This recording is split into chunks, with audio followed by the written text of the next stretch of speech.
When humans step into the room, the Merovan Empire had spent centuries perfecting the art of conquest through intimidation. Their strategy was elegant in its simplicity: display overwhelming force, demand surrender, and only rarely need to actually engage in costly warfare. Most species, valuing survival over sovereignty, capitulated quickly. Their empire had expanded across 3 spiral arms of the galaxy using this method, absorbing over 47 distinct civilizations into their collective. Humans, however, were proving to be problematic. Commander Maya Chen stood at the viewport of Proxima Station, watching the massive Merovan warships that had taken position around the human colony's orbital habitat. Their biomechanical hulls pulse with an eerie violet light, like the bioluminescence of deep-sea predators. 6 days ago, they had appeared at the edge of the system, broadcasting their intentions in the clear: surrender or face extinction. "Commander, the Colony Council is assembled," Lieutenant Paddle said from behind her. "They're waiting for your assessment." Maya nodded without turning. "Tell them I'll be there in 5 minutes." When Paddle left, she allowed herself a moment of raw honesty. The situation was dire. Proxima Centauri was humanity's first extrasolar colony, home to nearly 3 million people. The nearest Earth fleet was at least 3 weeks away at maximum FTL. They were, for all practical purposes, on their own. What made the situation particularly frustrating was that humanity had done nothing to provoke the Merovan. Humans had been in space for barely a century, late arrivals to a galactic community that had been trading, warring, and forming alliances for millennia. They'd been careful, diplomatic, and had spent most of their interstellar efforts on scientific exploration rather than expansion. None of that mattered to the Merovan, who saw unoccupied systems as inefficiencies and non-Merovan species as either potential servants or obstacles. Maya straightened her uniform and headed to the council chamber. The room fell silent as she entered, 12 faces turning toward her, with expressions ranging from fear to grim determination. "The Merovan have requested a formal delegation to discuss terms," she announced without preamble. "They've sent coordinates for a meeting on their command ship." Governor Mbeki, the elected civilian leader of the colony, leaned forward. "Terms. We all know what their terms are. Submit or die." "Yes," Maya agreed, "but they're following their standard protocol. They always offer a chance for formal surrender before they attack. It's part of their cultural framework. They need to feel that conquest was achieved through superior strength, rather than merely superior numbers. So they want us to grovel before they enslave us," said Dr. Yamamoto, the colony's chief scientist. "How civilized of them." Maya activated the holographic display in the center of the table, showing a tactical overlay of the Merovan fleet. "Their ships outgun anything we have by orders of magnitude. If they decide to attack, Proxima Station will be destroyed within minutes, and the ground colony shortly after." "Then we evacuate," suggested Colonel Rivera of the Colonial Defense Force. "Use the emergency shuttles, scatter into the wilderness areas of the planet. We can conduct guerrilla operations against an enemy that can glass the entire surface from orbit." Maya shook her head. "That's not a viable option." Governor Mbeki studied her face carefully. "You have something in mind, Commander." Maya nodded. "I do. I'm going to accept their invitation personally." The room erupted in protests. Colonel Rivera was the loudest. "That's suicide, Commander. The Merovan eat negotiators who don't give them what they want." "Literally." "I'm aware of the risks," Maya replied calmly. "But I studied everything we know about Merovan psychology and tactics. There's something unusual about this situation.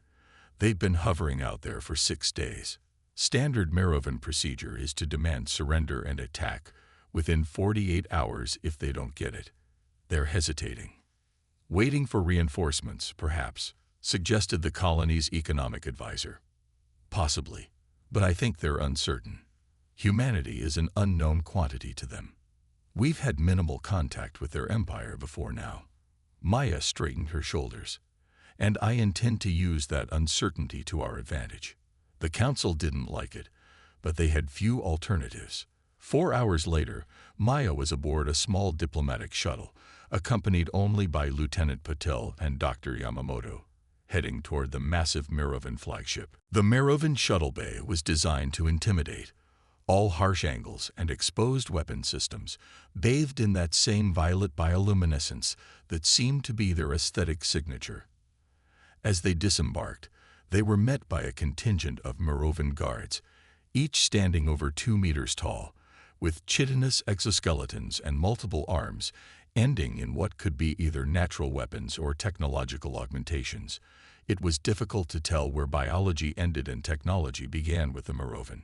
The guards escorted them through corridors that seemed designed to disorient, with sudden changes in gravity and lighting that made the humans stumble occasionally. Maya noted this tactic, physical discomfort as psychological warfare, and deliberately straightened her posture each time, refusing to show weakness. Finally, they were led into what could only be described as a throne room. Sitting on an elevated platform was Warlord Crothax, Supreme Commander of the Merovan expansion fleet. Unlike his soldiers, who were impressive but ultimately drone-like, Crothax was individually terrifying. His exoskeleton was adorned with what appeared to be trophies from conquered species, and his 4 primary eyes glowed with the same violet luminescence as his ships. "The human delegation approaches," announced a translator drone hovering beside the throne. "They come to offer their surrender to the glorious Merovan Empire." Maya stepped forward, her voice steady. "Warlord Crothax, I am Commander Maya Chen of the Earth Alliance. I come not to surrender, but to understand why the Merovan Empire has taken hostile action against a peaceful colony." A ripple of clicking sounds, perhaps laughter or outrage, spread through the Merovan attendants in the chamber. Crothax leaned forward, his mandibles spreading in what humans had learned was the Merovan equivalent of a smile. "The human female shows spirit," he said, his actual speech a series of clicks and whistles that the drone translated. "This is unexpected, but ultimately irrelevant. Your species is new to the stars, Commander Chen. You do not yet understand your place in the natural order." Maya remained expressionless. "And what place would that be, Warlord?" "Beneath the Merovan, of course, as are all species who lack the strength to stand against us." He gestured toward a holographic display that appeared beside his throne, showing detailed scans of Proxima Station and the colony below. "Your defenses are minimal. Your population is vulnerable. Your technology is quaint. The outcome of resistance is mathematically certain." "Mathematics can be deceptive when working with incomplete data," Maya replied. "You know very little about humans, Warlord Crothax." The warlord's mandibles clicked rapidly, amusement perhaps. "We know enough. Your species is physically weak, with no natural armor or weaponry. You require constant life support in most environments. Your reproductive cycle is inefficient. Your lifespans are brief. The only mystery is how you manage to achieve space travel at all." Maya took a single step forward, just one. But the movement was so deliberate that several Merovan guards shifted their posture in response. "Would you permit me to correct some of your misconceptions, Warlord?" Crothax made a dismissive gesture. "Speak, if it pleases you. Your surrender will taste sweeter after your futile defiance. Humanity isn't defined by physical attributes as the Merovan are," Maya began. "Our strength lies elsewhere. For instance, are you familiar with the concept of diplomatic intelligence? A fancy term for espionage." Crothax responded dismissively. "All species attempt it. Few succeed against the Merovan." Maya smiled for the first time since entering the chamber. "Then allow me to demonstrate. Your fleet consists of 17 capital ships, not the 23 your holographic displays are projecting to intimidate us. 4 of your vessels are suffering from cascade failures in their propulsion systems, an inherent flaw in the Type 7 biomechanical interfaces you've recently adopted. Your supplies are running at 68% capacity, which explains your delay in attacking. You're waiting for your supply ships, which are currently delayed at the Deneb checkpoint, due to an uprising on Merovan colony world Kreshtar." The chamber went completely silent. Krathax's luminescence pulsed rapidly, a sign of agitation, according to the briefings Maya had studied. Furthermore, she continued calmly, your personal guard has been reduced by 30 warriors following your recent campaign against the Volturi Confederation, and you've been forced to supplement with less experienced troops from the outer territories. And most importantly, Warlord, the High Council has given you explicit instructions to secure this system with minimal casualties because they fear your position as Supreme Commander is becoming too influential. Krathax rose from his throne, his massive frame towering over the chamber. How could you possibly know these things? His voice was no longer dismissive but dangerous. Maya took another deliberate step forward. Because that's what humans do, Warlord. We observe. We analyze. We understand. While you were scanning our weapons systems, we were mapping your command structure. While you were calculating how quickly you could destroy our colony, we were identifying the political factions within your empire. You see our physical limitations as weakness, but they've taught us something your species never had to learn: how to turn knowledge into power. She gestured toward Dr. Yamamoto, who calmly removed a small device from his pocket. This is a quantum entanglement communicator. Everything that has transpired in this room has been transmitted in real time to Earth Command. The data we've gathered on your ships, your tactics, and your internal politics is now being distributed to every human outpost and ally. It was a calculated risk. The device was real, but its capabilities were exaggerated. Still, the effect on the Merovan was immediate and visceral. Subordinate officers began chittering urgently to each other, while Krathax's luminescence shifted from violet to a deep, angry red. You dare, he roared. You were brought here to surrender, not to threaten. Maya stood her ground, meeting his gaze steadily. I came here to negotiate, Warlord.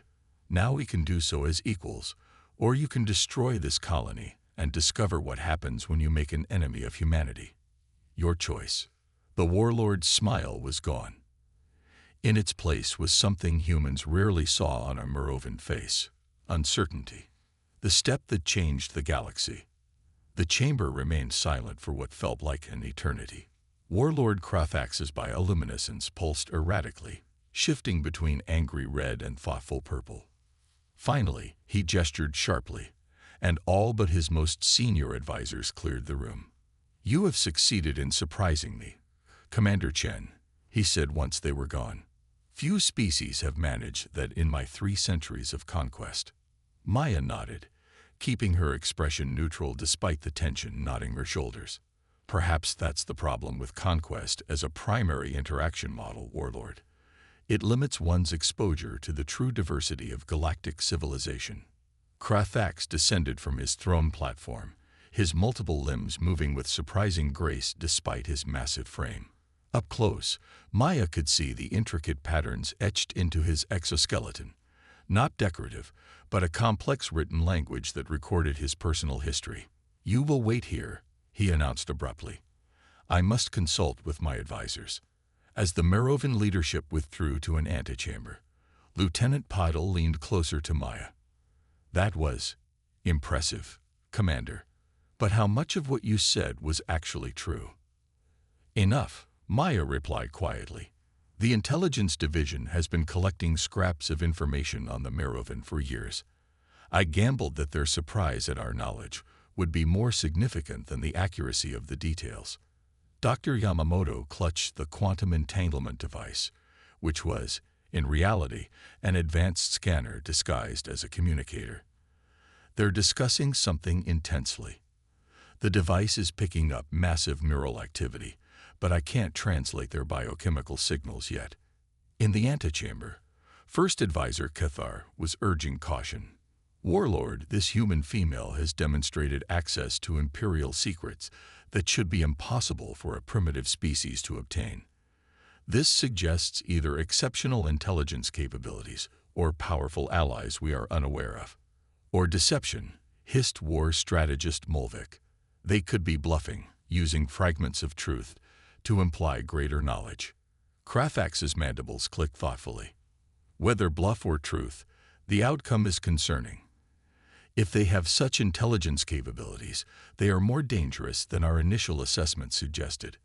If they are bluffing so effectively, they possess psychological warfare skills that could complicate conquest. There is another possibility, offered Science Director Veshna, the only female in the War Council. Our understanding of humans may be fundamentally flawed. We categorize them as a Type 3 physical species, technologically capable but biologically limited. What if they are actually a Type 1 cognitive species? The implications hung in the chamber like a toxic gas.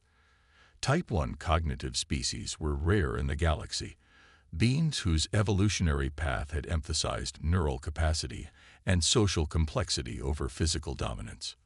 The Merovan Empire had encountered only 3 such species in their long history of expansion. One had become valuable allies, one had retreated into isolation behind impenetrable defenses, and one had nearly brought the empire to its knees before a costly peace was negotiated. Impossible, Mulvik dismissed. Their technology is too crude, their expansion too slow. Their technology is different, not crude, Veshna countered. And their expansion may be deliberate rather than limited. Commander Chen's behavior displays classic Type 1 traits: information gathering over intimidation, strategic revelation over tactical confrontation. Krathax considered this silently before turning back toward the main chamber. When the Merovan delegation returned, Maya noticed a subtle shift in their posture. Less dismissive arrogance, more cautious assessment. Commander Chen, Krathax began, you claim to seek negotiation. What terms would satisfy humanity and prevent conflict between our civilizations? Maya had prepared for this moment. First, immediate withdrawal of all Merovan forces from the Proxima Centauri system. Second, formal recognition of all current human settlements and colonies as sovereign territory. Third, a non-aggression pact lasting no less than 50 standard years to allow proper diplomatic relations to develop. Krathax's luminescence pulsed with what might have been amusement, bold demands from a species with no leverage beyond information. What prevents us from simply destroying your colony once you return to it, ensuring your intelligence dies with you? Because you're smarter than that, warlord, Maya replied calmly. You've already deduced that this meeting is being monitored. Destroying Proxima Colony would trigger protocols you cannot predict, involving allies you have not identified. It was another calculated bluff, but one based on sound psychological analysis. The Merovan respected strength above all else, but their definition of strength was sophisticated. Intelligence, foresight, and strategic thinking were forms of strength in their culture, sometimes valued even above raw military power. Perhaps, Krathax conceded, but the Merovan Empire cannot simply retreat without compensation. There must be exchange for the territories we surrender. We're not discussing territorial surrender, but recognition of existing sovereignty, Maya corrected. However, humanity is prepared to offer technological and scientific exchange in areas of mutual benefit. The negotiation proceeded for hours, becoming increasingly technical as both sides probed for advantage. Maya noticed that Science Director Veshna was gradually taking a more prominent role in the discussions, while War Strategist Mulvik became increasingly marginalized. During a brief recess, Dr. Yamamoto approached Maya with urgent news. Commander, my scanner has detected unusual activity in the Merovan communications network. I believe they're positioning their fleet for a potential strike while simultaneously negotiating. Maya processed this information quickly. It was a classic Merovan tactic: negotiate to distract while preparing overwhelming force. But the fact that they were being subtle about it, rather than openly threatening, suggested they were still uncertain about humanity's capabilities and allies. When negotiations resumed, Maya waited for the perfect moment before casually saying, "By the way, Warlord, repositioning your fleet to attack vector coordinates 37 to 4219 would be more effective than your current 31 to 4022 formation. Your current approach leaves your ventral strike craft vulnerable to countermeasures." The effect was electric. Krathax's luminescence flared brilliantly, and several of his advisors chittered in alarm. How did you? Kraffax began, then stopped himself. You continue to demonstrate remarkable awareness, Commander. We've been studying Merovan battle tactics since we first encountered records of your campaigns in the Antares sector, Maya explained, another partial truth that implied far greater knowledge than humanity actually possessed. Your strategies are elegant, but predictable to those who understand the underlying principles. Kraffax studied her for a long moment, his four primary eyes unblinking. I begin to understand why the High Council insisted on caution in dealing with your species. Tell me honestly, Commander Chen, what is humanity's true capability if pushed to war? Maya met his gaze steadily. We are not a warlike species by nature, Warlord, but Earth's history is filled with conflicts that shaped our evolution. When threatened, humans unite with remarkable solidarity. We innovate at an accelerated rate during crisis, and most importantly, we are willing to absorb staggering losses to protect what we value, a trait your strategic models likely cannot account for. She paused, then added quietly, we don't want war with the Merovan. It would be costly for both our civilizations, but if forced to fight, we would not stop until we had achieved victory or extinction. This is not bravado, but a historical pattern you can verify through any objective study of human conflicts. After another private consultation, the Merovan delegation returned with an unexpected proposal.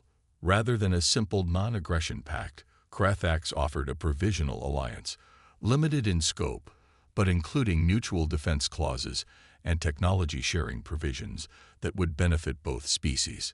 The Empire recognizes potential in your species, he explained. We prefer to have promising civilizations as allies rather than adversaries or subjects. This is rare, but not unprecedented. Maya recognized the offer for what it was, a face-saving compromise that allowed the Merovan to withdraw without appearing to retreat. But it was also a genuine opportunity, one that could reshape humanity's position in the galactic community. I am authorized to accept provisional alliance terms, pending ratification by Earth government, she replied. But I must insist on immediate stand-down of all Merovan military forces in this system as a show of good faith. Kraffax agreed, and within hours, the massive Merovan warships were moving away from Proxima Colony, taking up non-threatening positions at the system's edge. As Maya's shuttle returned to Proxima Station, Lieutenant Patil finally asked the question that had been bothering him. Commander, what would we have done if they had called our bluff? We don't have the firepower to resist them, and Earth fleet is weeks away. Maya's expression remained composed, but there was a hint of relief in her eyes. Then we would have discovered whether another human trait, adaptability, was sufficient to save us. Fortunately, we didn't have to find out. Within days, the story of the Proxima negotiations spread throughout human space. Within weeks, it had reached other species who had long feared or submitted to Merovan expansion. Within months, diplomatic envoys from a dozen civilizations had approached Earth, seeking to understand how humans had managed to transform a potential conquest into an alliance. The truth, that humanity had succeeded through a combination of limited intelligence, calculated bluffing, and psychological insight, remained closely guarded. To the galaxy at large, humans became known as mysterious strategists, information masters who somehow knew more than they should about galactic affairs. In his private chambers aboard his flagship, now patrolling the border of what the Empire had formally recognized as human space, Warlord Kraffax reviewed reports of these diplomatic developments with growing amusement. They turned one negotiation into galactic influence, he remarked to Science Director Veshna, who had been assigned as permanent liaison to human diplomats. Perhaps they truly are a Type 1 cognitive species. Or perhaps, Veshna suggested, they are something we have not categorized yet. Either way, the High Council's decision to ally rather than conquer appears vindicated. Kraffax's luminescence pulsed in agreement. The human commander was correct about one thing. War between our species would have been unpredictable. And the Merovan Empire has not survived for millennia by embracing unpredictability. On Earth, Commander Maya Chen had been promoted to admiral and assigned to establish the new Joint Merovan Human Diplomatic Corps. As she reviewed candidate profiles for her team, she reflected on the lesson that would shape humanity's approach to galactic politics for generations to come. Sometimes, the most powerful step is the one taken not with weapons drawn, but with knowledge deployed. In the years that followed, the phrase Chen's step entered diplomatic lexicons across the galaxy, referring to the moment when an apparently weaker party changes the balance of power through information and insight rather than force. It was a distinctly human contribution to galactic civilization, one that would transform conflicts for centuries to come. And it all began with a single deliberate step forward in an alien throne room.